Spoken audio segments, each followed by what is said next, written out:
Sou Mariana Rodrigues, tenho 29 anos, sou de Osasco, São Paulo. Sou artista visual e professora de Kiamatic Yoga e de Hatha Yoga. Desde que eu era criança, eu sempre fiz arte, né? Meus pais, eles sempre me estimularam a produzir desenhos e etc. Eu acredito que o processo de trabalhar com arte foi algo de uns 8, 9 anos atrás, assim. Eu sou formada em design digital. No final da minha graduação, eu comecei a explorar outros tipos de materialidades, assim, porque o design ele é muito focado no software, nos programas. E eu entrei na faculdade achando que eu ia desenhar e no final das contas fazer aplicativos, sites, então era uma coisa totalmente voltada para publicidade, para o marketing. E aí no final da minha graduação eu trabalhei num escritório de design lá em Osasco com um artista visual e grafiteiro que se chama Rafael Armando. Lá eu tinha disponibilidade de muitos materiais, assim, ele me estimulava muito a utilizar outras coisas para trabalhar com design. Então foi quando eu comecei a explorar outros tipos de técnica, de colagem, pintava, tirava foto minha, ia pro computador mexer de novo. E aí eu comecei a chegar no abstrato, né? Primeiro eu comecei a fazer abstrato em sketchbooks pequenos e depois eu passava esses desenhos para pintura digital. E aí depois de um longo tempo, comecei a explorar isso em telas, em plataformas maiores. Eu gosto muito de trabalhar com essas formas que não são exatamente identificáveis, né? Eu trabalho majoritariamente com pinturas em grande escala, pela proporção que isso se dá no meu corpo, né? Então são telas que eu trabalho no chão, na parede, na maioria das vezes é no chão. Então eu estou dentro da tela. Eu digo que a pintura é o final do meu processo artístico. Porque eu tô lidando o tempo todo ali com outras cosmovisões, filosofias que me fazem refletir, pensar a partir da pintura, né? E de própria vivência, assim, pessoal, para se transpor nas pinturas em si.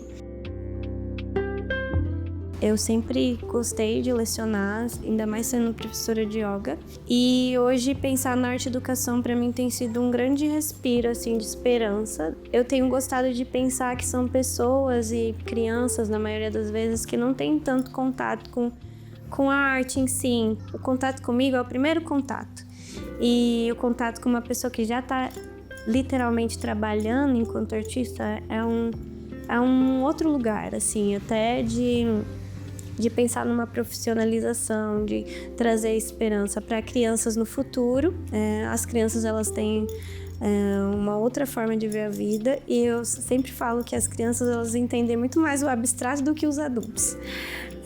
Porque eu falo que a gente está condicionado o tempo todo a procurar imagem em tudo. Então as pessoas, elas ficam procurando imagem nas minhas pinturas, sendo que eu não estou falando exatamente de imagens de figura. Então vai ter gente que vai ver, sei lá, uma mulher grávida, uma guitarra, um violão, qualquer coisa, mas não consegue acessar exatamente o que eu tô falando, que eu tô falando sobre movimento, tô falando sobre sentimento, tô falando sobre subjetividade, que é algo que a nossa mente ficou condicionado pelo social a procurar, né?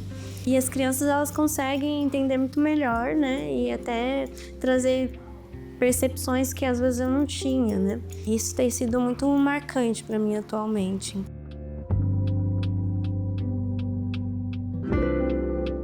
Eu vim do design, então eu tenho muita influência com as cores, né? Com as composições de forma, mas eu sinto que o design é completamente diferente do meu trabalho artístico, né? O design é muito rígido, muito calculista, muito metódico, e eu acredito que eu fui para o abstrato justamente para romper com essa ideia que estava ali o tempo todo no computador. Tinha até uma época que eu imaginava que o meu cérebro fosse o programa, assim, o Photoshop, o Illustrator. Conseguia ver a vida a partir de réguas, de pixels. E isso era muito doido, porque você começa a se engessar de certa forma, né? E no abstrato eu consegui romper com isso, pensar para além, pensar tudo que eu trabalhei, estudei no design de outra forma, né? Muito mais solto, muito mais livre.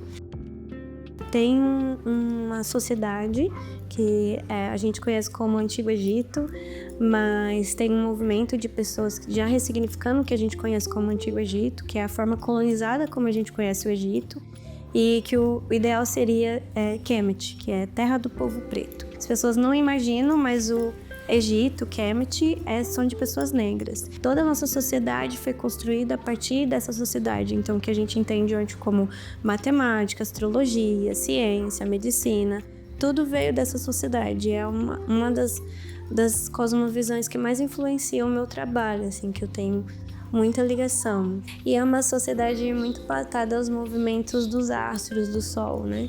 Então, ressignifica a forma como a gente se alimenta, como a gente vê a vida, como a gente reflete o próprio sujeito, né?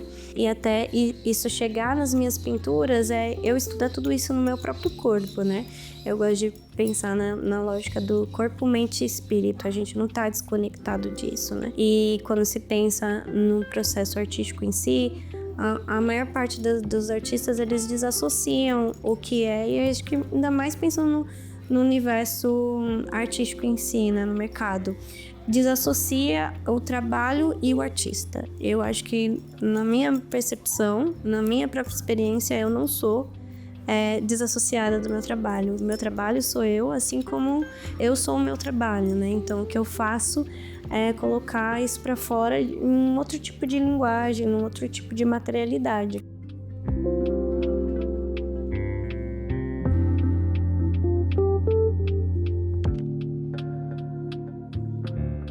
Hoje parece que ele tem que ser tudo, né? Ele tem que ser artista, ele tem que ser pensador, ele tem que ser intelectual, academicista, modelo bonito, magro.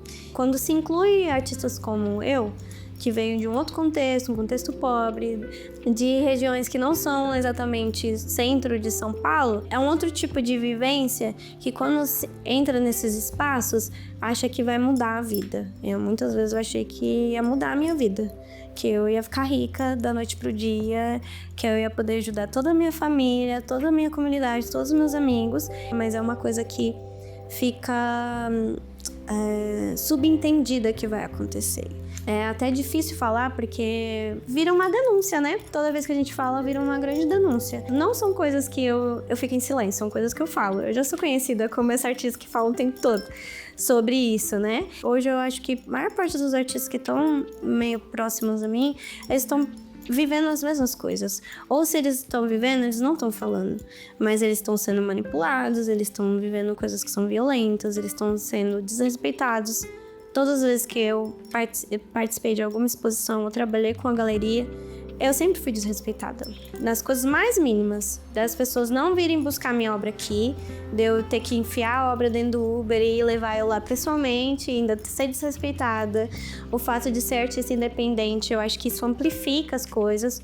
É um desrespeito no sentido de como se a sua obra ela não agrega valor, por você não ser independente, por você não ter uma representação. É como se você ser independente, eles já sabem que eles conseguem te manipular, eles já sabem aonde eles vão tocar na sua vulnerabilidade. É um grande jogo. E vai se criando rivalidades, né? Aí quando pensa na inclusão, é isso. Inclusão pra quê? Pra quem, né? Acho que o mercado das artes não é todo mundo que consegue ficar, porque não é todo mundo que eles querem. É uma grande peneira, uma grande panelinha, onde só entra quem eles querem, né? Será que mês que vem eu vou continuar sendo artista? Será que ano que vem eu vou continuar sendo artista?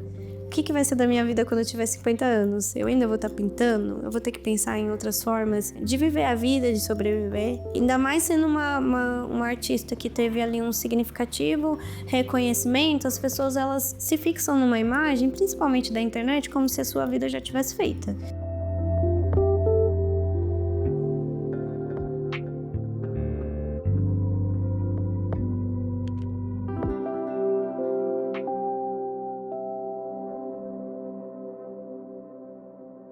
Geralmente eu gosto de pintar à noite.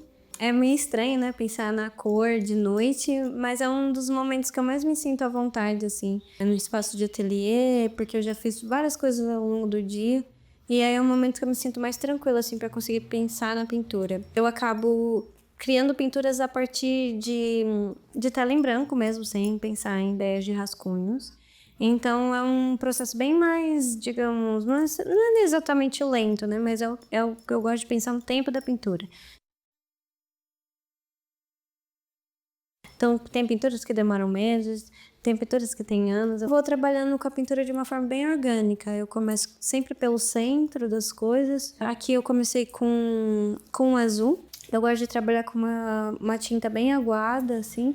E aí tem um tempo para ela secar. E depois eu vou fazendo as outras camadas por cima dela, né? Então, eu sempre penso o centro. E aí eu gosto de deixar a pintura refletindo, né? Então, eu fico muito tempo parada na frente da tela quando eu tô construindo e entendendo qual é o próximo caminho, se aquilo vai me deixando confortável ou não, porque o abstrato ele tem isso, né? Você lida com desconforto o tempo todo. Eu passo muito tempo elaborando a pintura do que exatamente fazendo ela. Às vezes tem pinturas que elas já estão tão organizadas na minha mente que quando eu vou para a tela elas sempre vão mais rápidas, né? Essa minha linguagem aqui, que é aqui eu trabalho com muitas cores e muitas outras técnicas diferentes, são as que demoram muito mais tempo. E tem outras telas, como essa daqui, por exemplo, que é uma outra vertente do meu trabalho, assim, uma série de trabalhos que eu utilizo espelhos quebrados. Eu não quebro os espelhos, essa é uma série que eu fiz como um feitiço para Oxum. E que eu comecei a ganhar espelhos quebrados, assim. Eu tenho várias caixas como essa aqui. Uma é de micro espelhinhos.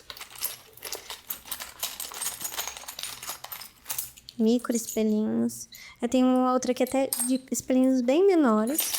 Aí tem uma outra tipo de espelhos médios.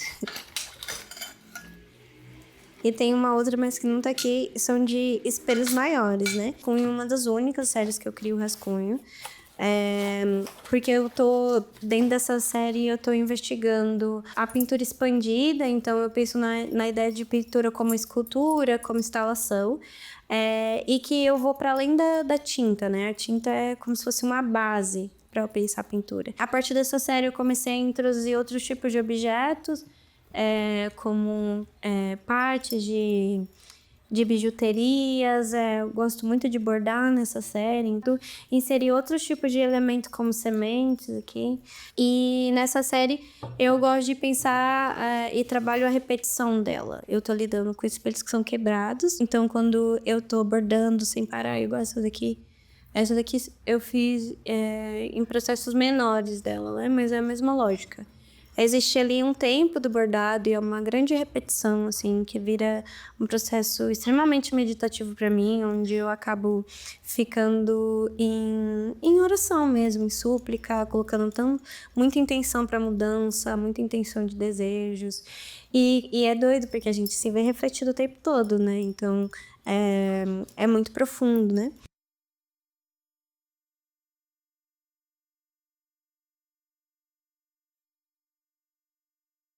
E aí, a partir dessa série, dos espelhos, comecei a estudar as águas doces, assim. E dentro dessa pesquisa que eu fui fazendo para aprimorar a série de Oxum, com as águas doces, eu fui entendendo que tinha pinturas abstratas em biomas, assim, diferentes tipos de biomas e que majoritariamente estavam perto de água doce. A partir dessas pesquisas viajando, eu comecei a coletar fotografias, tirar várias fotos sobre essas pinturas que eu denominei pinturas abstratas naturais, que são basicamente líquens, fungos, flores, pigmentos naturais. Quando eu penso na natureza, eu não estou interessada exatamente numa árvore, mas eu estou interessada em como a cor reflete na água, a cor da árvore fazendo a sombra. Então, são camadas que é até difícil explicar, porque é como o meu olhar vê pintura no mundo, né? E que, de certa forma, eu tento o mais próximo, assim, que eu consigo alcançar na pintura. Pensando nessa parte do meu trabalho, eu comecei a construir um livro de artista. que esse livro é basicamente uma ideia de livro de viajante, como se fosse aquelas ideias de catálogo de biologia que faziam sobre, sei lá, borboleta, botânica. A minha intenção é se tornar um caderno como esse. No ano passado eu fui contemplada com 2 residências, a partir desse projeto.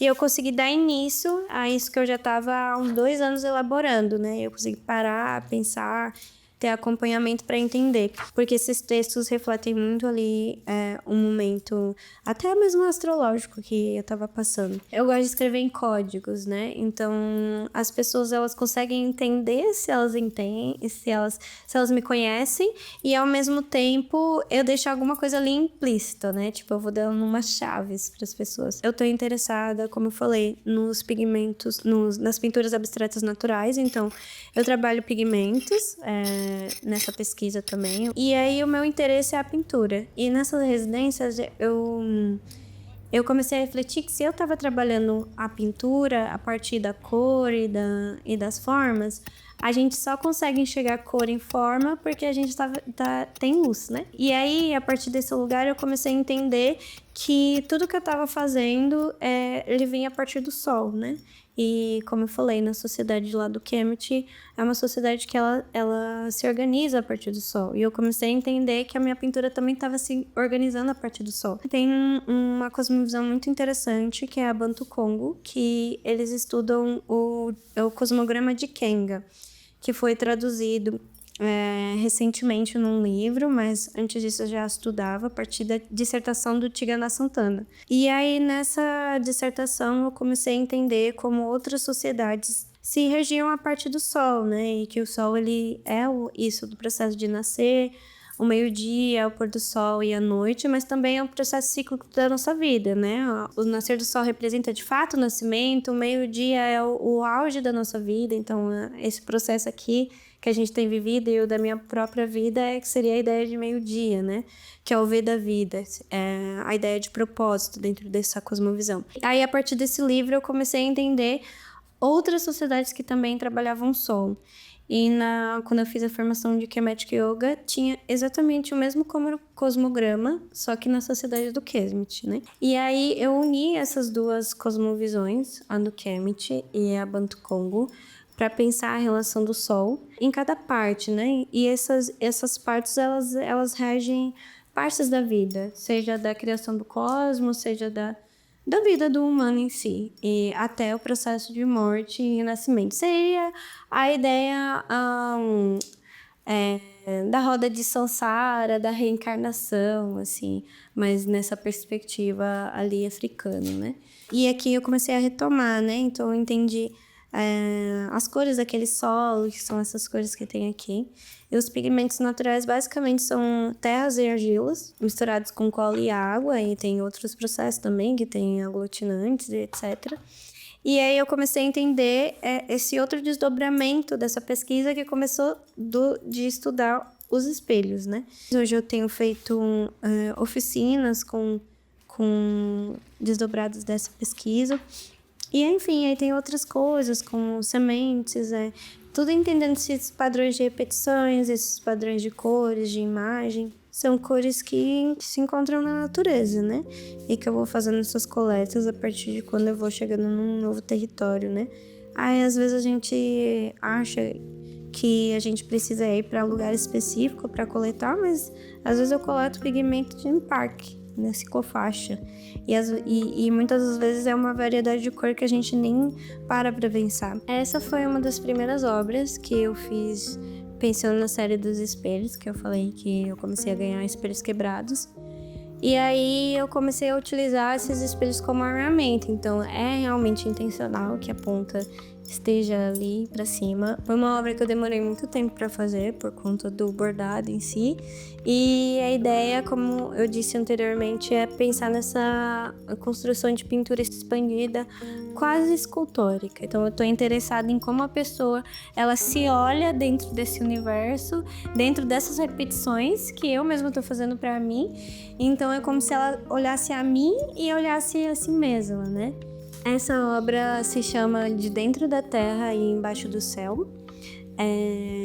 Então, quando eu penso nos títulos, eu penso como esse lugar que de alguma forma dá um resquício do que eu tô falando, né? Aqui eu tava interessada em trabalhar com texturas que parecessem que a gente estivesse entre o céu e a terra, né? Então, muitas das vezes parece que a gente tá olhando para cima ou às vezes a gente tá olhando para baixo, né? E essas duas coisas se complementam. Quando eu vejo uma obra de arte, eu me interesso muito por conhecer o artista, no sentido de entender que música que ele escutou enquanto ele estava pintando, que livros que ele lê, quem são os amigos dele, os lugares que ele gosta, se ele pinta de noite, de dia.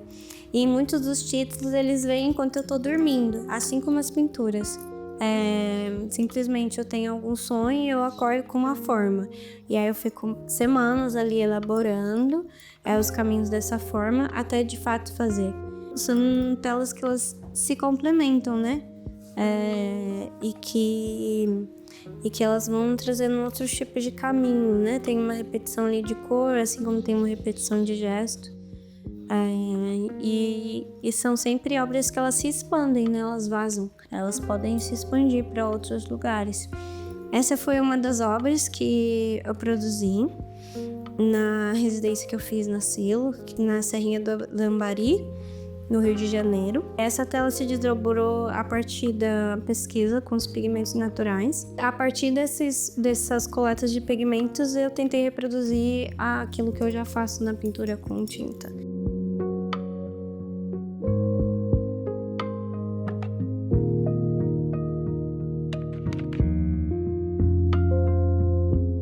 Eu ainda continuo fazendo o que a minha criança queria fazer. Eu acho que isso é uma das partes mais gratificantes para mim. Ter possibilidade e liberdade de pensar o que eu quero trabalhar. Para muitas pessoas, fazer arte é a única coisa que sobrou, né? É o único caminho que foi possível. E permanecer também fazendo é a única coisa que é possível. Se eu não pintar, eu vou me sucumbir, né? Eu vou enlouquecer. A minha família, ela sempre estimulou muito. Elas sempre vão estar comigo nas exposições. Sabem de tudo que acontece. A minha avó, por exemplo, toda vez que eu vou fazer uma outra coisa que seja fora da pintura, ela fica com medo, assim. Ela fala, mas você não vai voltar a pintar? Como se eu fosse desistir, assim. E isso é muito doido, porque tem muitas famílias que não reconhecem, né? A pessoa enquanto um trabalhador de fato, né? Porque fazer arte é trabalhar. Eu fico 24 horas pensando em pintura. E quando eu penso na arte-educação, é trazer referências para essas crianças no futuro, que muitas vezes não tem contato com tinta, não tem contato com pincel, não tem contato com papel, não tem contato com lápis de cor, por exemplo. E ter uma pessoa que tá ali, uma parte influente na vida delas para dar uma esperança e um corpo para o futuro é assim, enriquecedor.